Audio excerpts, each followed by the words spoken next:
Well, hey everybody, and welcome in. Roger Keplinger with you. Welcome to Phrases Over Tracks. It's one of my favorite areas of my website. I look forward to building on this area for years to come. Here's how it works.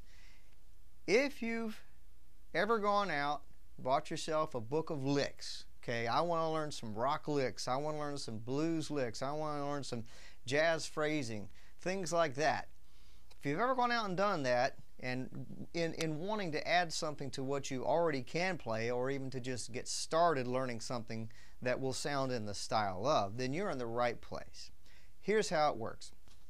Right below me on this page, you'll notice that there are practice tracks of various style. Okay, there's going to be rock and blues and country and jazz and any other style that I could make up.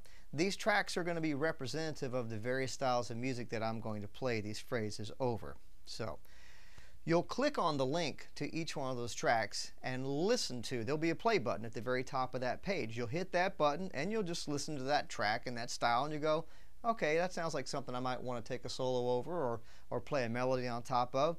Those tracks are going to be void of any lead guitar or melody, whatever you want to call it, same thing. Now, once you've listened to the style of that track, you would then want to scroll down that page and you will see the images of the examples that I have written, okay?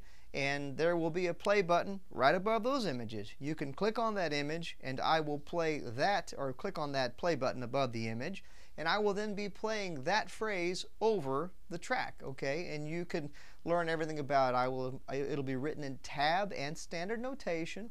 It'll include the fingering choices, pick direction, fret hand techniques, all the things that you need to know to play that phrase exactly as I played it. Once you master that individual phrase, then I suggest that you go back to the top of the page and hit the play button of the master track, okay, that was void of any melody.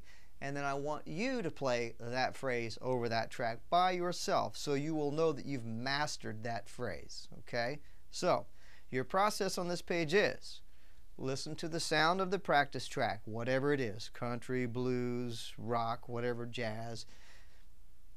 Scroll down on the page of the track you've decided that you want to learn to play some things over. You'll see the phrases one after the other. There'll be a play button above each one. You can listen to each one individually, and I want you to learn them and realize that these short phrases are going to be able to be put together, and they're going to add up to longer phrases, okay?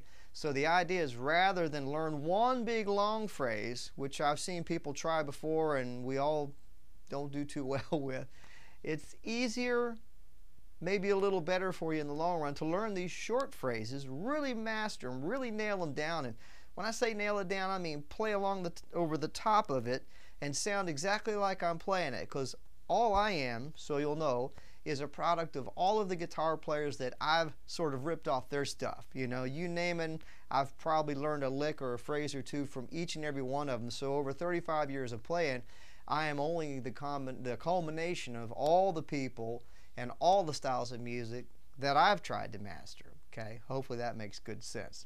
So go out there and get them. I will also make sure you understand that the phrases are either easy or medium or difficult. I'll try to make an indication on each one as to whether or not you should, that way you can make a judgment call as to whether or not you'd even want to try that particular phrase. If you're a beginner, you probably don't want to take on an advanced one, but I'm also not one to tell you what you should and shouldn't do. This is how we learn. So the last thing I want to say before I let you go and get on down the page and start learning some phrases is that these phrases will basically be either movable or non-movable, okay? If that doesn't mean anything to you, that's okay. But just keep in mind that if the phrase contains an open string, then it's not movable. You'll have to play it in that key that we're in. If it doesn't contain any open strings, it's going to be what we call movable, which will mean at the end of the day you'll be able to take that phrase to all 11 other keys, okay?